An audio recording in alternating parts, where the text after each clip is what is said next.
PGT biology 2022 के आवेदन के लिए क्या बीएड जरूरी है? बालक और बालिका वर्ग में कौन आवेदन कर सकता है? लाइफ साइंस वाले कैंडिडेट क्या करें? एमएससी और बीएड अपेयरिंग वाले कैंडिडेट्स क्या फॉर्म को फिल कर सकते हैं? तो यहाँ पर देखते हैं विद प्रूफ के साथ।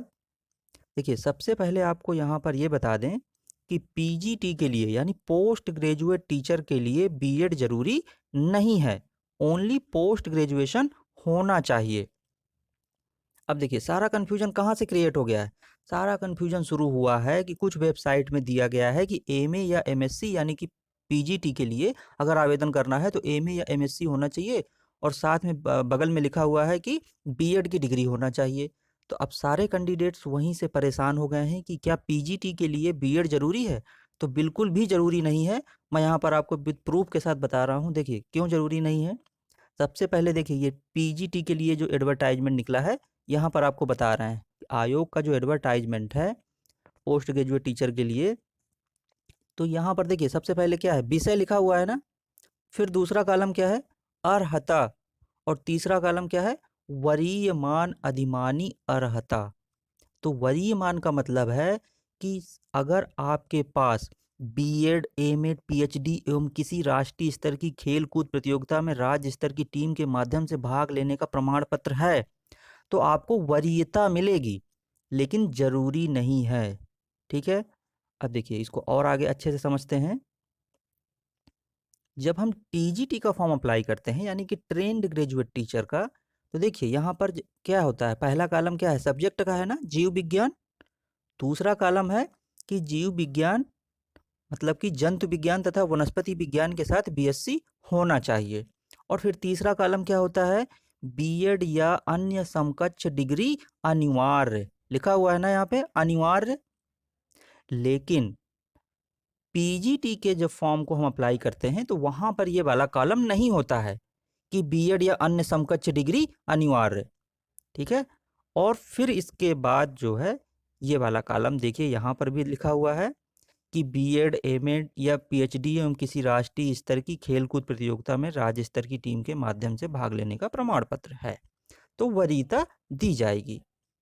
तो समझ में आ गया कि बीएड या अन्य समकक्ष डिग्री अनिवार्य नहीं है पोस्ट ग्रेजुएट टीचर के लिए, सिर्फ टीजीटी के लिए अनिवार्य है। देखिए, जब पीजीटी का जब हम एडवर्टाइजमेंट देखते हैं पोस्ट ग्रेजुएट टीचर का, तो वहां पर देखिए क्या कौन कौन से कॉलम है। सबसे पहले सब्जेक्ट लिखा हुआ है जीव विज्ञान। फिर इसके बाद क्या है, फिर इसके बाद जो है इसकी योग्यताएं लिखी हुई हैं कि क्या क्या होना चाहिए।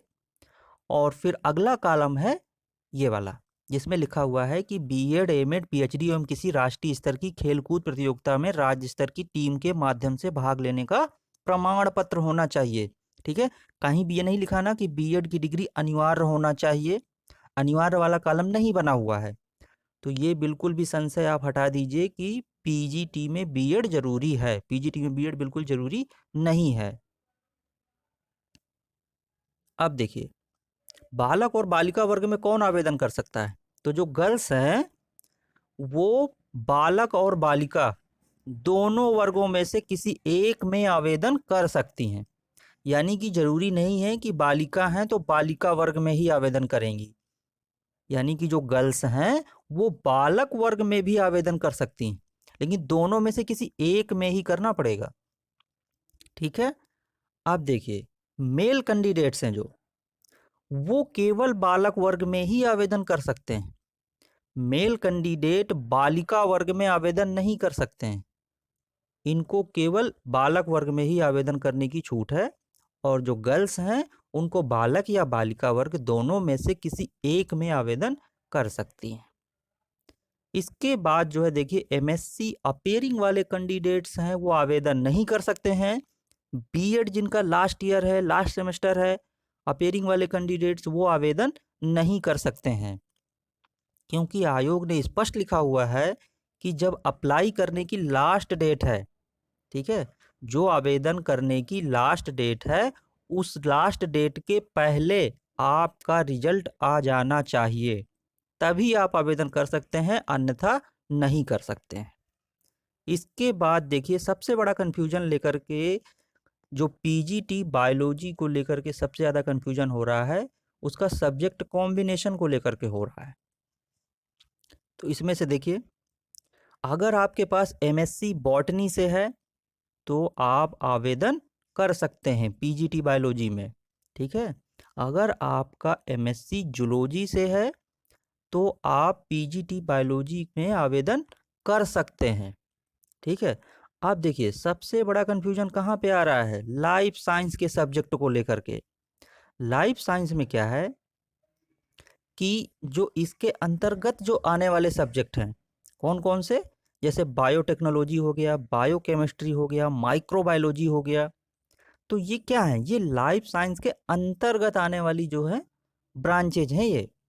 लेकिन जो उत्तर प्रदेश माध्यमिक शिक्षा सेवा चयन बोर्ड है, उन्होंने इस लाइफ साइंस के सब्जेक्ट को कैटेगराइज्ड नहीं किया हुआ है, क्लियर नहीं किया हुआ है कि आपका लाइफ साइंस इन सब्जेक्टों से होना चाहिए।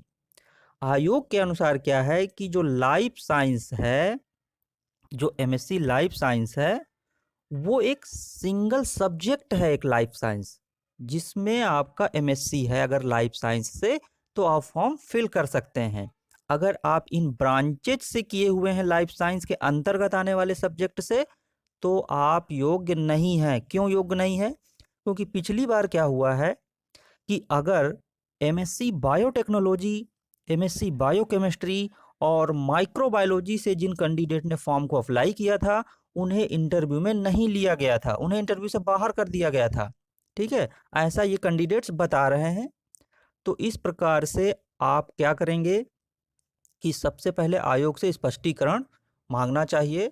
आप आरटीआई लगा सकते हैं कि एमएससी लाइफ साइंस के अंतर्गत कौन कौन से आप सब्जेक्ट को मान्य कर रहे हैं, कौन से सब्जेक्ट को मान्य नहीं कर रहे हैं, और तब जाके अब आप लाइफ साइंस के अंतर्गत आने वाले, अगर एमएससी से आपने किया हुआ है, तब आप आवेदन कर सकते हैं। और जब तक संशय बरकरार है, स्पष्टीकरण नहीं है, तो बड़ा मुश्किल है। एमएससी लाइफ साइंस वाले का जो सब्जेक्ट है वो बहुत ही संशय में रख दिया गया है। तो एक बार आप क्लियर कर लें, फिर आवेदन करें।